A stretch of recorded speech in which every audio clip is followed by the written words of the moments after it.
안녕하세요. 과학톡 장슬기입니다. 예전에는 전화가 오면 전화가 있는 곳으로 막 달려가고는 했습니다. 그런데 언젠가부터는 어디서나 그리고 또 아무 데서나 전화를 받을 수 있게 됐는데요. 무엇이 이런 시간과 공간의 자유를 우리에게 주었을까요? 시공간의 자유를 우리에게 준 것은 바로 배터리입니다. 우리 생활 속의 배터리, 얼마나 중요한 물건인지 오늘 과학톡에서 알아보도록 하겠습니다. 사실 배터리가 그렇게 실생활에서 눈에 띄는 물건은 아닙니다. 작고 숨겨져 있는데요. 알아보니까 배터리는 산업혁명만큼이나 큰 전환점을 과학 역사에 가지고 왔다고 하는데 배터리의 의미 무엇인가요, 김명수 박사님? 우리 인류가 발견한 가장 중요한 에너지가 바로 불입니다. 불이 에너지의 이제 시초인데 그 다음에 발견된 게 석탄, 석유, 그리고 최근에는 원자력까지 에너지가 굉장히 다양화됐는데 그것이 다 모두 에너지 효율성이 높아지는 방향으로 발전이 된 겁니다. 네. 그런데 이제는 효율성뿐만이 아니라 사용하기 편리한 그러한 에너지가 필요하게 됐는데 이 배터리라는 것은 가지고 다닐 수 있는 에너지, 사용이 편리해진 그런 의미가 있는 겁니다. 우리 생활이 굉장히 모든 것이 편리해진 것이 배터리 때문에 우리 지금 모든 생활이 휴대폰 없이는 살 수 없는 우리 그런 시대가 되었는데 휴대폰의 가장 중요한 것, 전원이 들어와야죠. 그렇죠. 전기가 들어와야 되는데 이 전원이 바로 배터리인 것입니다. 사실 저는 지금 배터리가 없으면 너무 불안해요. 20% 아래로 떨어지기만 하면 막 가슴이 콩닥콩닥 뛰고 이렇게 하는데 아마 저는 약간 더 익숙한 세대일 텐데 최현석 박사님 세대부터는 배터리가 많이 달랐을 것 같아요. 예전에 보셨던 배터리와 지금의 배터리 한번 비교해 보실 수 있나요? 저는 개인적으로 배터리를 아주 좋아했어요. 왜냐하면 제가 그 로켓을 전공했기 때문에 옛날에는 우리나라 그 배터리 특히 이제 건전지의 이름이 전부 이제 로켓이라고 이제 이렇게 써 있어가지고 아주 이제 개인적으로 좋아했는데 근데 수명이 너무 짧은 게 참 그 어려움이 있었어요. 그러니까 예를 들어서 밤에 시골에서 화장실 가려고 하면은 전등이 있어야 되는데 거기에 이제 이렇게 켜보면은 배터리가 다 닳아가지고 불이 안 들어오는 거예요. 그래서 이 수명이 좀 긴 배터리가 있으면 참 좋겠다는 이런 생각을 가져서 아주 이 배터리하고는 여러 가지로 옛날 생각이 많이 납니다. 그 생각은 저도 지금도 하고 있습니다. 정말 충전 안 해도 계속 가는 배터리가 정말 있었으면 좋겠는데 이윤근 박사님은 어떠세요? 배터리에 대한 뭐 일화나 이런 거 가지고 계신 거 있으세요? 배터리는 사실 우리가 이렇게 신경 쓰는 물건이 아니잖아요. 그래서 뭐 공기처럼 그냥 늘상 있는 물건인데 이 공기가 없으면 숨을 못 쉬는 것처럼 배터리도 제가 항상 보면은 항상 배터리가 모자라서 불편한 기억밖에는 안 나는 것 같아요. 그러니까 고마움은 잘 모르고 그렇죠. 늘 배터리가 떨어져서 뭐 이렇게 조마조마했던 이런 기억들만 있는 것 같고 그거는 예전이나 지금이나 비슷한 것 같습니다. 제가 보기에는 용량은 많이 늘어났지만 그만큼 또 우리 기기들이 하는 일이 또 많아져가지고 늘 배터리는 조금씩 모자라고 아쉽고 한 것 같습니다. 이석봉 대표님께서는 또 어떠세요? 저희는 배터리를 일반적으로 교체용으로 2개 정도 갖고 다니는 저는 한 3개 정도 갖고 다니면서 계속 이렇게 쓰고 그러는데요. 뭐 옛날에는 벽돌폰이라 그랬죠. 맞아요. 큰 거 있었고 그런데 좀 작아지고 그랬는데 최근에 들은 재밌는 얘기 중에 하나는 배터리 때문에 직업이 바뀌었다라는 얘기를 들었었습니다. 뭐냐면은 한 분이 방송계에서 일하시는데 그분이 처음에는 카메라 쪽을 하시고 싶었대요. 근데 카메라 쪽에 응모를 했더니 배터리를 이거 반드시 들고 다녀야 된다. 그때는 지금은 많이 리튬으로 달라졌지만 옛날에는 굉장히 무거운 거였기 때문에 근데 도저히 그 무거운 거를 들고 다닐 수가 없어서 카메라 쪽은 포기하고 작가 쪽으로 하셨다 그러더라고요. 네, 사람의 직업을 바꾸기도 했구나 하는 걸 좀 느낄 수 있었습니다. 그렇습니다. 배터리가 이만했다가 작아지니까 그렇군요. 그런데 이런 배터리가 말씀하셨다시피 정말 공기처럼 있던 거라서 언제부터 있었는지도 사실은 잘 모르겠어요. 김명수 박사님, 배터리 언제 만들어졌나요? 배터리가 지금 우리 이제 굉장히 우리 생활에 없어서는 안 되는 그런 필수적인 이제 물건이 되었는데요. 사실 이 배터리가 발견된 건 처음 나오게 된 것은 지금부터 한 200여 년 전인 1800년에 이태리의 볼타라는 사람이 처음 발견을 했습니다. 그러니까 이 볼타, 여러분 우리 배터리의 그 전압을 얘기하는 단위가 볼트잖아요. 그 볼트가 바로 볼타라는 사람의 이름으로부터 나온 것이고요. 이 배터리라는 게 뭐냐면은 화학적인 에너지를 전기적인 에너지로 바꿔주는 그런 장치입니다. 그렇기 때문에 화학 반응에 의해서 전문적으로 얘기해서는 물질의 산화환원 반응에 의해서 전기를 발생하는 그런 장치이고요. 이 배터리 우리말로는 전지라고 하는데 전지도 지금 아까 모두에 말씀하신 것처럼 항상 용량이 부족하다. 그런 것들을 이제 한 번 쓰고 버리는 전지들일 때 그런 걸 우리가 1차 전지라고 하고 그다음에 요즘엔 이제 휴대폰 다 충전하면서 쓰죠. 네. 충전해서 또 쓰는 거 이런 걸 2차 전지라고 한다. 계속 충전해서 쓸 수 있는 것. 그러나 배터리는 휴대하면서 다니는 거기 때문에 공간에 제한이 있어요. 그렇기 때문에 성능이 항상 모자리다는 건 크게 만들면 안 모자리죠. 그렇지만 크면은 무거워서 못 갖고 다니잖아요. 그러니까 작은 공간에 얼마나 에너지를 효율적으로 많이 넣을 수 있느냐. 이것이 배터리의 가장 중요한 성능이라 생명이라 할 수 있습니다. 그걸 위해서 그래서 처음에 이제 우리 건전지 이런 거로부터 지금 리튬 전지, 우리 휴대폰에서는 리튬 전지까지 건전지는 한 번 쓰고 버리는 거였는데 한 번 쓰고 버리기에는 너무 아까우니까 이걸 다시 충전해서 쓸 수 있는 방법이 없을까? 이렇게 해서 이제 그런 2차 전지들이 개발이 된 것이고 그러니까 지금 건전지에서 리튬 전지까지 오는 사이에 니켈 카드뮴 전지라는 니카드 전지라는 것이 있었어요. 여러분들 기억하시겠지만 우리 집에 지금은 전화기가 없는 데가 많아요. 그러네 그전에는 유선 전화기가 있었어요. 네.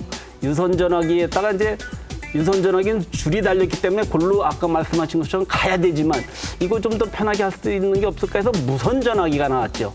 무선 전화기에 들어간 전원 2차 전지가 니카드 전지라는 거였어요. 아, 그 포장지에 쌓인 그 무거운 전지 말씀하시는 거세요? 우리 이제 어쨌든 휴대폰 전에 무선 전화기라는 게 있어요. 항상 그래서 전화기 올려놨다가 맞아요. 들고 가서 다른 데 가서 전화 받고 하는. 이만한 것. 예. 네, 맞아요. 그 큰 이유가 그 속에 배터리가 크기 때문에 전화기가 컸었던 겁니다. 그때만 해도 아직 이렇게 배터리가 발전하지 않았기 때문에. 그렇죠. 한 20년 전. 예. 예. 그렇군요. 사실 그러면은 되게 중요한 게 로켓을 쏠 때도 전력이 필요할 것 같아요. 근데 로켓은 무거우면 안 되잖아요. 그렇죠. 그래서 예. 로켓에 들어가는 전지는 어떤지 궁금합니다, 선생님.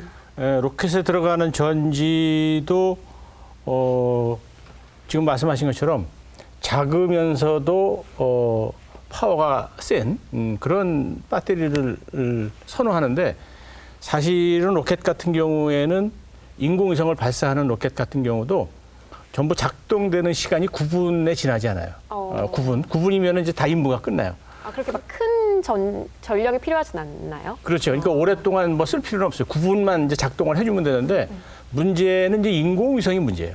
왜냐하면 인공위성은 이제 발사를 한 다음에 지구를 이제 계속 돌면서 전기를 가지고 있어야 되거든요. 그런데 예를 들어서 뭐 인공위성의 배터리 떨어졌다고 해갖고 또 올라가서 배터리 갈아줄 수가 없잖아요. 그렇죠. 그래서 이제 생긴 거가 뭐냐면 이렇게 충전해 줄 수 있는 배터리. 그리고 이제 인공위성이 이제 지구를 돌게 되면은 지구를 도는 시간의 반은 지구 그림자 속에 들어가 있어요. 네. 그럼 이제 지구 그림자 속에 들어가 있을 때는 태양 전지도 쓸 수가 없어요. 그래서 인공위성 같은 경우에는 태양 전지하고 충전용 배터리를 연결해 가지고 태양이 비추는 곳을 돌 때 태양 전지를 이용을 해서 충전을 해놨다가 그다음에 이제 태양이 없는 그 그늘진 곳을 회전할 때도 이제 이 배터리를 이제 사용할 수 있도록 그렇게 구조가 돼 있는데 인공위성에 사용되는 배터리도 아주 값이 비쌉니다. 그래서 제가 아마 일반적으로 인공위성에 사용되는 배터리를 잘 못 보셨을 것 같아서 제가 항공우주연구소에 특별히 부탁을 해가지고 인공위성에 사용되는 배터리를 가지고 나왔는데 크기는 뭐 조금 큰 도시락만 한데 네. 가격이 얼마나 할 것 같습니까? 글쎄요. 별로 큰 배터리는 안 좋은 거라면서요, 박사님. 값이 별로 안 나게 생겼죠. 몇만 원 정도면 살 것 같이 생겼는데요. 너무 되게 커요. 저희 휴대전화에 들어가면은 이거는 말도 안 되는 크기인데요. 참고로 수명은 5년 정도, 오. 5년 정도 이렇게 계속 충전해서 이제 사용할 수가 있습니다. 우리 이 대표님은 얼마 정도? 그래서 일단은 위성급이니까 정밀도가 굉장히 요구가 되고 그래서 아무래도 위성급은 비싸니까 비싸겠다는 생각만 드네요. 얼마인가요, 박사님? 아마 이 가격을 아시면 놀라실 겁니다. 일반 승용차 한 10대 정도 가격, 그러니까 약 2억 원 정도 하는 와, 이게 사용이 이제 왜 못 이렇게 사야겠네요. 우주 산업에 쓰는 배터리가 비싼 이유는 아까 말씀하신 것처럼 위성을 띄우기 위해서 그 위성이 굉장히 비싼데 거기가 작동하려면 카메라가 작동하려고 그러면 전원이 있어야 되고 그 비싼 위성이 돌아가는데 신뢰성 반드시 작동해야 되기 때문에 그 신뢰성 때문에 굉장히 고가의 그런 배터리를 쓰게 되는 것이고 무엇보다도 지금 또 이 우주에 가면은 온도가 굉장히 낮고 온도 차이도 크고 그러기 때문에 특수한 배터리를 써야지 일반적인 배터리를 써갖고서는 되질 않거든요. 그래서 가격이 비싸지는 것이고 이게 아마 지금은 이 안에 이 배터리 안에 보면은 이게 스택이라고 하는 이렇게 여러 층으로 돼 있어서 그 배터리를 쌓아놓은 형태로 되어 있을 거로 생각이 되는데요. 어쨌든 인공위성에서 전원이 조금 필요하더라도 실제 이 배터리 용량은 그거의 10배 이상 이렇게 크게 만들어서 올립니다. 왜냐하면 10%만 빼더라도 쓸 수 있게끔 그렇게 하기 때문에 이게 비싸지고 이렇게 커지는 겁니다. 그렇네요. 이렇게 배터리라는 되게 작은 물건이 첨단 기술에도 들어가 있고 정말 배터리가 중요한 물건이라는 생각이 드는데 인공지능에도 로봇이잖아요. 인공지능도. 그럼 배터리가 좀 필수적일 것 같다는 생각이 들어요. 그렇습니다. 그 사람의 뇌가 전체 신체에서 그 무게가 몇 퍼센트가 될 거라고 생각하세요? 4% 5% 얘기하죠. 예, 보통 뭐 한 2, 3% 뭐 이렇게 얘기를 합니다. 그러면은 얼마나 큰 에너지를 쓸까요? 전체 우리 신체를 유지하는 데에서 쓰는 그 에너지에 비해서 뇌가 실제로 사용한 에너지의 퍼센테이지. 조금만 공부해도 배고픈 걸 보면 많이 쓰는 것 같습니다. 공부를 해본 분들은 그걸 알죠. 그게 한 20% 정도가 된다고 해요. 근데 인공지능은 우리의 생각을 모방하는 거지 않습니까? 그만큼 배터리를 많이 써야 됩니다. 전력을 많이 쓰죠. 그래서 앞으로 아마 인공지능이, 그러니까 로봇 같은 경우가 실제로 케이블이 연결이 안 된 상태에서 이제 다녀야 하는 거고, 뭐 자율주행 자동차 마찬가지죠. 그럴 경우에 분명히 이제 배터리 문제가 될 것이고요.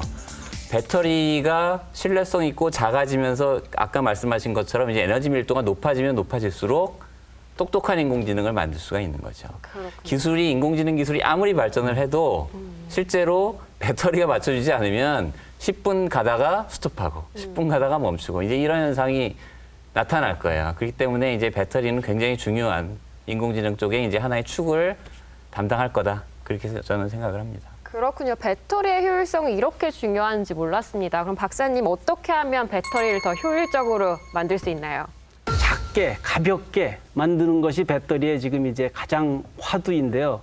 그러나 이게 작게 만들 수 있는 것 이것도 한계가 있고 그리고 이 효율을 에너지 밀도를 높이는 것도 한계가 있기 때문에 새로운 전국 물질을 개발하는 이런 연구도 하고 있고 그래서 지금 뭐 인공지능도 그렇고 스마트카도 그렇고 첨단 기술이 발전할수록 배터리가 더 성능이 좋은 배터리가 나와야 된다는 것이 굉장히 필요해졌고 20년 전만 해도 이렇게 배터리에 대해서 이렇게 중요한 역할을 하리라 생각들을 못했기 때문에 많은 투자를 못했었는데 지금은 뭐 국내뿐만 아니라 세계에서도 다 배터리에 대해서 굉장히 많은 투자를 하고 서로 경쟁을 하고 있고 그래서 어쨌든 새로운 물질을 개발하는 것도 중요하고 어떻게 작은 공간 안에 높은 에너지를 넣을 수 있느냐 이런 것에 대한 경쟁이 치열한 그런 상황입니다. 새로운 물질이라고 하셨는데 어떤 물질들이 있을까요? 뭐 새로운 물질들은 지금 LG화학연구소 같은 데서 좀 여러 가지 연구를 하고 있는데요. 그쪽 분들한테 얘기 들은 것 중에 하나는 배터리, 특히 전기차 배터리 관련해서는 우리나라가 세계 최고다. 그래서 삼성 SDI도 그렇지만 특히 LG화학에서 그 전기 배터리를 만들어 가지고 포드라든가 이제 또 테슬라 쪽이랑도 좀 얘기가 되고 있다 이런 얘기를 하고 있고요. 그 다음에 또 하나는 그 지금 배터리를 쓰면서 계속 그 문제가 되는 게 열입니다. 많이 쓸수록 그렇게 집적이 될수록 열이 많이 나오기 때문에 이 열을 어떻게 해소할 것이냐 이 부분이 굉장히 그 고민 사항인데. 전화기가 따뜻해지는 그런 그렇죠. 현상인가요? 네, 따뜻해지고 또는 또 뜨거워지고 뭐 이렇게 되는데 그 부분에 대해서도 대덕에 있는 기업 하나가 굉장히 큰 특허를 하나 만들었습니다. 그래서 그 특허가 뭐냐면은 이렇게 원통형으로 이렇게 있으면은 그 가운데에다 구멍을 뚫어주는 겁니다. 그래서 이 열이 발산되도록 해주는 거죠. 그 특허를 갖고 지금 그 테슬라라든가 애플이라든가 이런 쪽이랑도 계속 얘기를 해나가고 있고요. 그다음에 또 하나는 우리가 결국은 이 발전이 중요한데 이 내 몸 안에 열을 갖고도 발전할 수 있는 그러한 기술이 또 대덕에서 나왔습니다. 그래서 체온하고 실온하고 7도 정도의 차이만 있어도 발전이 되면서 거기에서 전기를 생산을 해가지고 필요한 어떠한 휴대폰이라든가 이런 여러 가지를 할 수 있는데 더 나아가면 이게 웨어러블 그 컴퓨터는 물론이거냐 이렇게 웨어러블로 여러 가지 기기를 만들 수 있는 그래서 그런 쪽에 있어서도 우리가 좀 우리나라가 배터리와 관련해서는 굉장히 주목할 만한 나라다. 이렇게 좀 생각할 수도 있지 않을까 하겠습니다. 그렇군요. 근데 사실 우리나라가 지금 배터리 모든 우리가 쓰는 배터리의 주종은 이제 리튬 배터리인데 우리나라가 리튬 배터리에 대해서 연구한 기간은 사실은 그렇게 오래되지가 않습니다. 김명수 박사님이 최초로 개발하셨다고 들었습니다. 제가 이제 그 최초로 개발하는 팀의 같이 일원으로서 시작을 했는데요. 그게 이제 1980년대 중반서부터 우리나라가 리튬 배터리를 시작을 했고요. 그때는 아까 말씀드린 것처럼 리튬 1차 전지로 시작을 했습니다. 리튬 1차 전지. 리튬이라는 걸 우리가 보면 리튬 금속이라는 게 가장 가벼운 금속이에요. 그렇기 때문에 가볍고 높은 에너지 밀도를 낼 수 있는 가벼운 금속이기 때문에. 그런데 문제는 리튬이 반응성이 굉장히 높아서 공기 중에 내놓기만 해도 반응해서 다 타버립니다. 밀폐된 공간 안에 있다면 타고 만약에 그걸 물에 던진다. 그럼 거의 폭발을 합니다. 그런데 배터리는 무엇이 필요하냐면은 양극, 음극 말고 전기를 움직이게 할 수 있는 전해 액이라는 게 들어 있어야 돼요. 전해 액이 있어야 전기가 통하는 거거든요. 그런데 이제 리튬 전지는 물을 쓸 수가 없어요. 그러니까 물하고는 반응해서 폭발을 하니까. 그래서 이제 물이 아닌 다른 전해 액을 쓰게 되는 것이고 그렇게 해서 했는데 그것이 80년대 말에 이제 이렇게 시작을 했고 그런 과정에 일본이 사실은 리튬이온 전지에 선도적으로 그 상업화를 성공한 것이 90년대 초예요. 소니, 산요에서 이제 했는데 우리나라는 후발주자였지만 굉장히 빠른 속도로 쫓아가서 2000년대 들어와서는 세계 시장을 우리가 1위를 하는 그런 10년 만에 따라잡아서 1등을 하게 됐고 그런 것에 우리 수직연구원에서 일조를 했다는데 좀 자부심을 느낍니다. 자, 이렇게 뜨거운 데다 오래 두면 안 된다라는 게 이제 배터리에 대한 이제 다 사실 중에 하나인데 저희가 배터리에 대해서 오해하고 있는 것들이 몇 가지 있습니다. 제일 먼저 궁금한 거는 저희 엄마는 배터리가 잘 말을 안 들으면 냉동실에 이렇게 싸서 넣어서 그러면은 다시 배터리가 살아난다고 하시는데 사실인가요, 김명수 박사님? 그것도 이제 굉장히 잘못된 오해죠. 아, 그렇군요. 지금 왜 그러냐면요. 배터리라는 건 일반적으로 배터리는 높은 온도에 있으면 빨리 방전이 됩니다. 스스로 쓰지 않아도 방전이 돼요. 그러니까 낮은 온도에 넣어놓으면 방전이 안 되지 않을까 하는 생각에 냉동을 시키거나 뭐 이렇게 하는데 그렇게 하면 오히려 저온으로 또 그렇게 영하 20도 이렇게 떨어지면 성능이 더 떨어집니다. 그냥 상온에 두는 것이 오히려 더 낫습니다. 그냥 서늘한 곳에 햇빛이 비치지 않는 곳에 놓는 게 가장 좋다. 그래서 배터리는 냉장고에 넣으시면 안 됩니다. 네, 그거 첫 번째 확인했고요. 두 번째 궁금한 거는 배터리가 100% 충전이 됐을 때 이거를 충전을 더 해도 되나요? 박사님. 제 생각에는 그때부터는 더 이상 뭐 이제 저는 전문가가 아니고 그냥 일반인으로서 생각할 때는 충전이 더 이상 안 되기 때문에 충전은 안 돼도 전기는 계속 사용이 될 것 같아요. 그래서 충전기를 빼버리는 게 낫지 않을까. 김명수 박사님 맞나요? 리튬 전지는 그런 특성이 없습니다. 그렇기 때문에 큰 문제가 없습니다. 계속 충전을 해도 더 이상 충전이 과충전되는 현상이 일어나지 않기 때문에 그러면 저희 큰 문제가 휴대전화 같은 경우는 계속 연결을 해놔도 별 문제가 없습니다. 별 문제가 없다. 말씀해 주셨고. 아니, 그런데 지금 제가 말씀드린 것처럼 충전은 더 이상 안 돼도 충전기에서 전기는 계속 사용되지 않나요? 사용되지가 않죠. 아, 그렇습니까? 이게 화학 반응이기 때문에 화학 반응이 끝났기 때문에 더 이상 반응될 게 없어서 전기를 쓰지 않는 겁니다. 자, 그럼 다음 질문입니다. 저희 이석봉 대표님, 혹시 휴대전화가 완전히 방전된 뒤에 충전해야 더 좋다는 얘기 들어보신 적 없나요? 제가 이전에 스티브 잡스가 그런 얘기를 하더라고요. 아까 말씀하셨지만은 완전히 방전시켜가지고 냉장고에 집어넣어라. 그럼 수명이 늘어난다. 그래서 그렇게 했거든요. 스티브 잡스가 그랬다고요? 옛날에 스티브 잡스가 애플이 초기 모델이 계속 그 배터리 교체가 안 되잖아요. 그러다 보니까 그거에 대한 항의가 있다 보니까 사람들이 그런 얘기를 이렇게 했다고 그래서 한번 해보고 그랬는데 별 효과는 못 본 것 같아요. 이것도 이제 사실은 왜 그러냐면 전지가 여러 종류가 있다 그랬잖아요.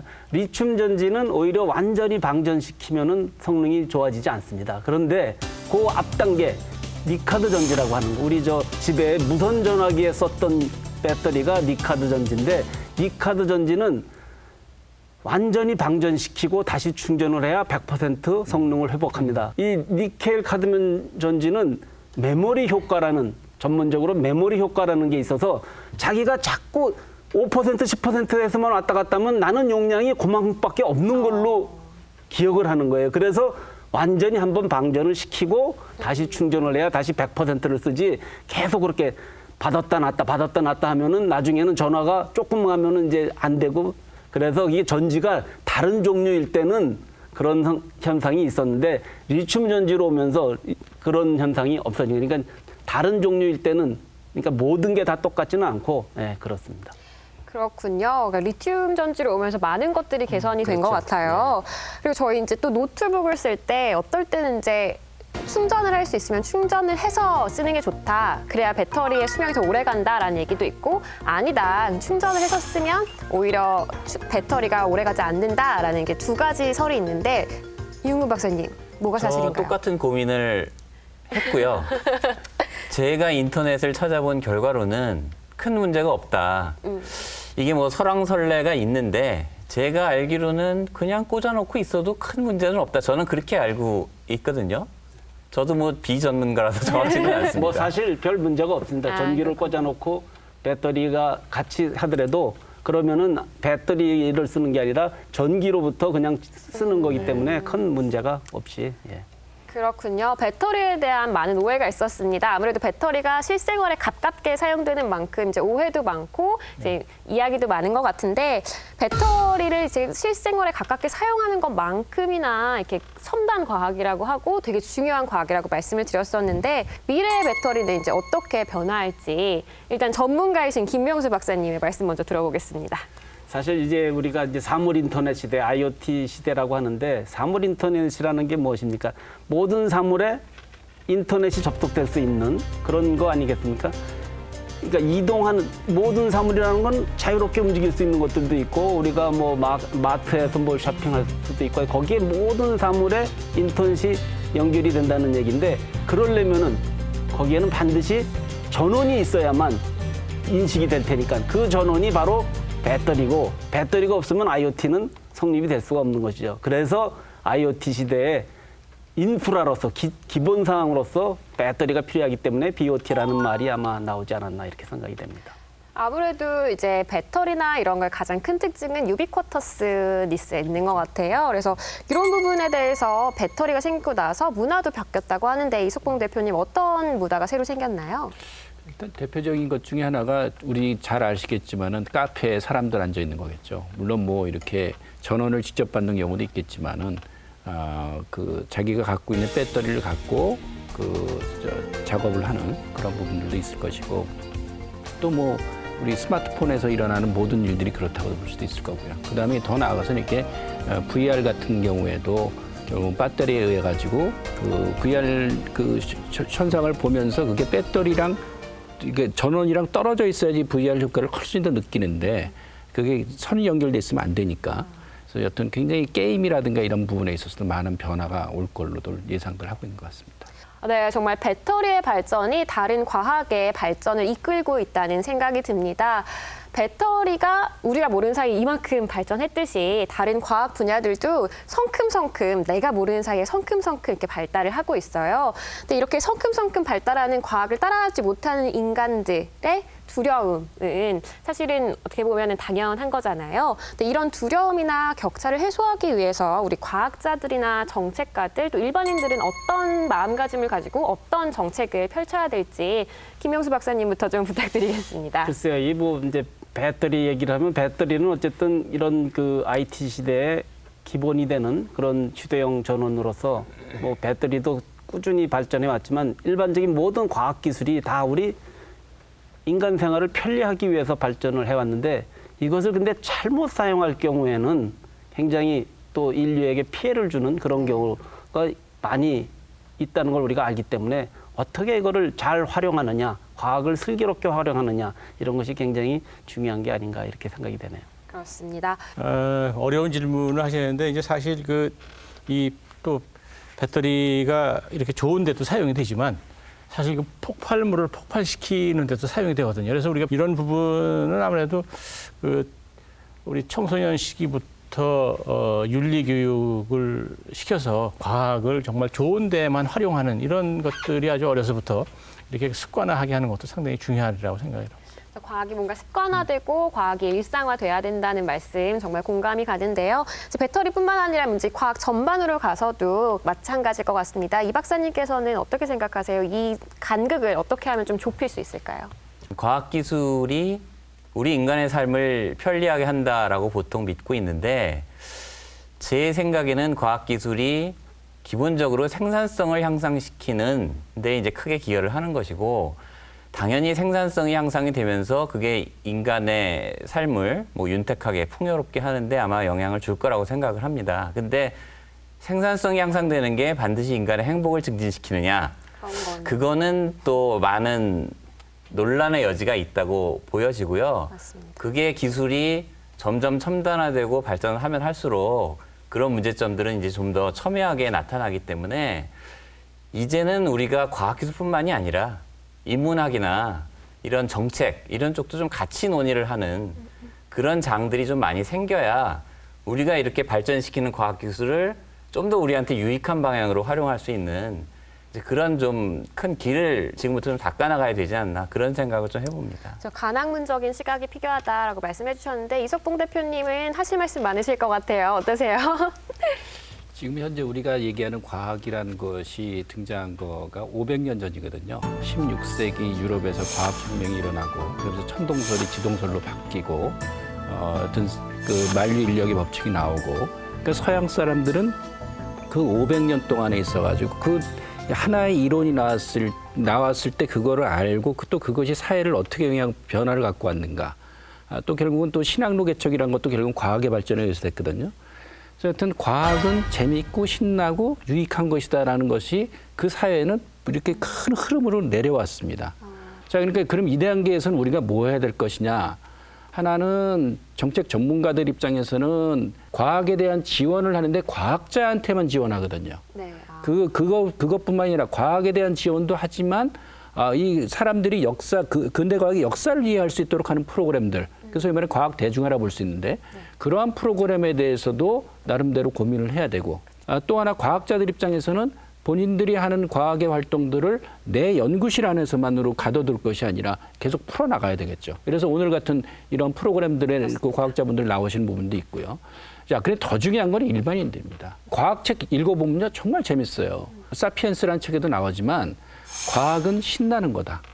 개척은 신나는 거다. 이러한 인식들이 서양 사람들은 박혀 있는데 우리는 과학은 어려운 거다. 이런 인식이 돼 있다 보니까 이렇게 좀 과학 공부하는 거에 대해서 두려움을 갖고 있거든요. 자, 그러면 공부하는 뭘 해야 되냐? 일단은 책을 좀 봐야 됩니다. 근데 그 책을 보실 때 딱딱한 과학책 보지 마세요. 그거보다도 가령 최근에 나온 그 책 중에 하나가 뉴턴의 무정한 세계라는 책이 있습니다. 이 책은 우리나라 한국 과학이 어떻게 세계 과학과 접목되게 됐는가. 그거에 대해서 한국 과학사 책인데 그 책도 괜찮고요. 그다음에 또 하나의 책이 최영섭 장관의 불이 꺼지지 않는 연구소라는 책이 있습니다. 이건 또한 우리 황무지에서 한국 과학이 어떻게 나왔는가. 이건요 정말 인간 스토리입니다. 그래서 그러한 과학에 대해서 그냥 우리가 현재 이렇게 그 끝에 머리만 볼 것이 아니라 뿌리 쪽을 보게 되면은 거기에도 인간이 있고 땀이 있고 열정이 있고 좌절이 있고 그 가운데서 성공이 있습니다. 그래서 한 발의 스토리가 있거든요. 그러한 부분들을 접하게 되면은 과학도 우리가 또 하나의 알아야 될 필수 영역으로서 또 우리들의 영양소로서 작용할 수 있지 않을까 여겨집니다. 네, 좋은 말씀 정말 감사합니다. 그리고 책을 읽기가 힘드신 분들은 저희 과학톡을 봐주시면 되겠습니다. 오늘 과학기술에 대해서 얘기하고 배터리에 대해서 얘기해봤는데 말씀해 주셨다시피 과학은 연구실에 있는 게 아니고 과학 저널 안에만 있는 것이 아니라 우리 생활 속에 이미 깊숙이 들어와 있습니다.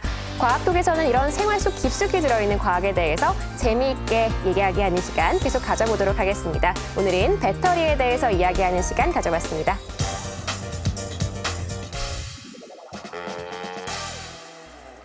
요즘 텔레비전 영상을 보면 정말 가고 싶은 곳이 많습니다.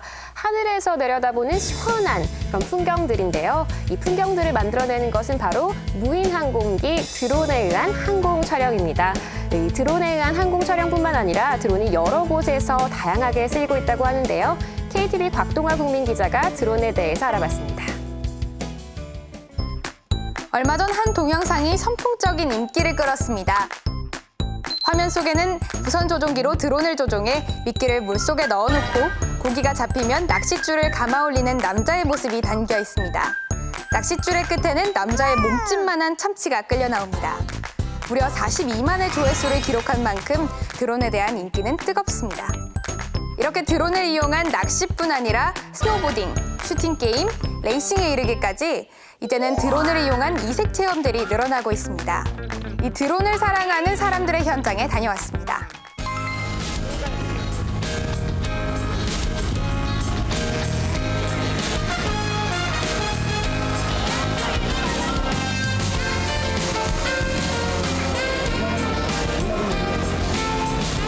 그때 이제 어렸을 때는 리모트 컨트롤러가 지금처럼 이렇게 아주 민감하게 세세하게 움직이는 게 아니라 똑바로 가다가 뱅글뱅글 도는 일체적인 평면에서 움직이는 것만 보다가 하늘을 나르는 걸 내 마음대로 컨트롤할 수 있다는 게 일단 매력을 느껴서 비행기를 시작했고, 평소에는 보지 못했던 장면들을 항공 촬영을 통해서 볼 수 있으니까 그 재미에 날리는 것 같아요. 무인항공기를 드론이라고 부르게 된 계기는 명확치 않습니다.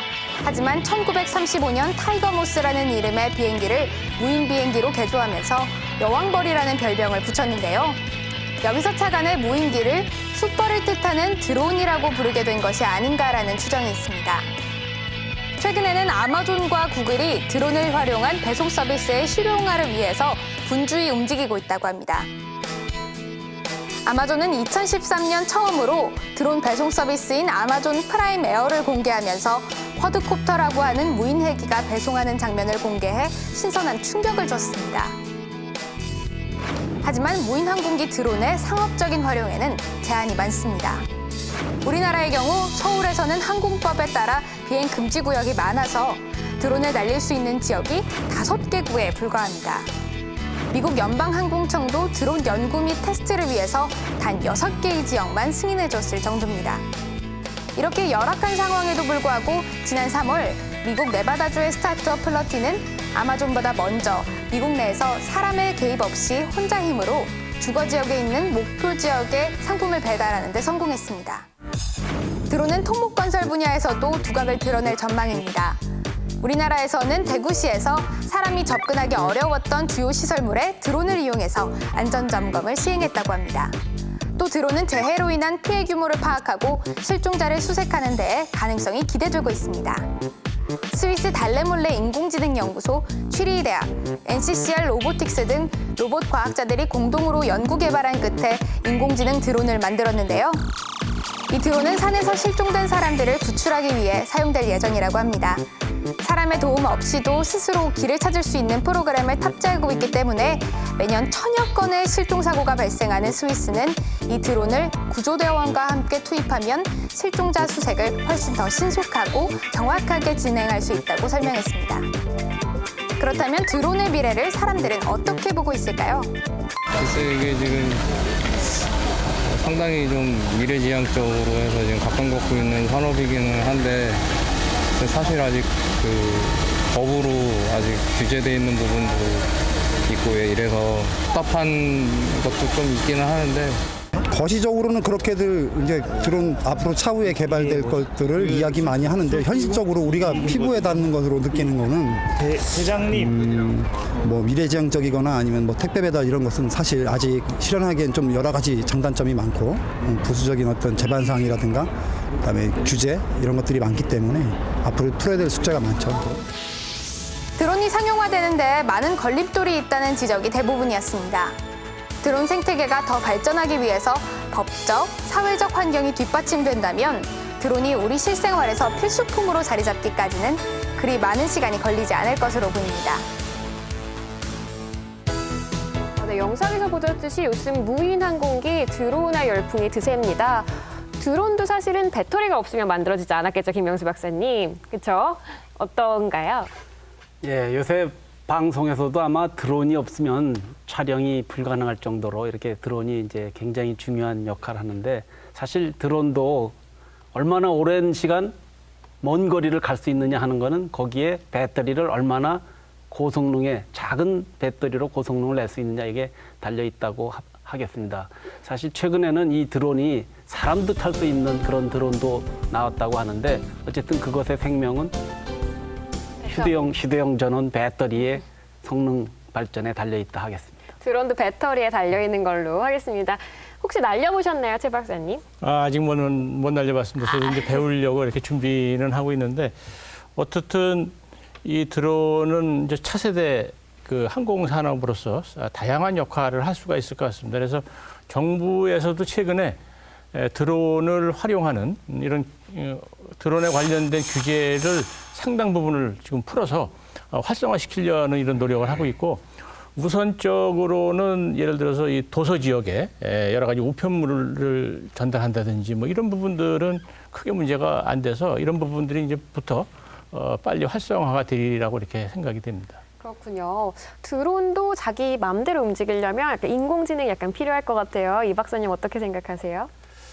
사실 드론에 인공지능이 적용되는 얘기는 최근 들어서 나왔고요. 저는 개인적으로 저 드론의 전신이라고 아까 잠깐 나왔는데 그 리모트 컨트롤하는 비행기 조종하는 것들이 이제 한창 뭐 붐이 불고 했을 때가 있습니다. 그래서 저는 이제 그 소형 엔진부터 카드뮴 전지, 리튬 전지 다 써본 사람인데 지금의 이제 드론은 이제 헬기 형태로 해서 이제 그런 동력을 이용해서 날아가는 거고 비행기의 원리와는 조금 다른데 그렇지만 이제 헬기의 형태를 띠기 때문에 훨씬 더 정확한 곳에 착륙을 한다든지 이런 것들이 가능해지면서 기존에는 저는 이제 취미 생활로 즐겼던 것들이 실생활에 적용된다는 것이 이제 상당히 신기하게 느껴지고 조만간 이제 무인 비행까지 되면 인공지능이 탑재되면서 무인 비행까지 된다면은 정말 뭐 활용 분야는 무궁무진하지 않을까 그렇게 생각을 합니다. 그렇습니다. 무인 비행은 약간 먼 얘기로 들리는데 일단 드론을 통한 배달이라던가 이런 게 도입이 되면 사실 실생활이 많이 달라질 것 같기도 해요. 이석봉 대표님 어떨까요? 드론이 많이 바꿀까요, 저희를? 저희 생활을 많이 바꾸겠죠. 특히 노령화되면서 또 내지는 지방의 군 단위에서는 사람이 없어가지고 힘들어지고 그래서 일할 사람이 없다니까 배달을 많이 하고 그럴 텐데 우리가 드론을 보면서 생각해야 될 거는 그 생활이 가져올 편리도 있지만은 드론 이후의 세상은 어떻게 될 것이냐. 그러니까 드론 다음의 아이템은 뭐냐. 그래서 우리는 어떤 아이템들을 찾아야 되고 그걸 또 어떻게 차세대가 해나갈 수 있도록 해야 될 것이냐. 어떤 그런 고민들도 좀 같이 해야 되지 않을까 생각합니다. 오늘 네 분 귀한 시간 내주셔서 좋은 이야기 들려주셔서 정말 감사합니다. 다시 한번 감사합니다. 그리고 과학톡은 언제나 여러분께 재밌고 신선한 과학 이야기로 찾아뵙겠습니다. 시청해주신 여러분 고맙습니다.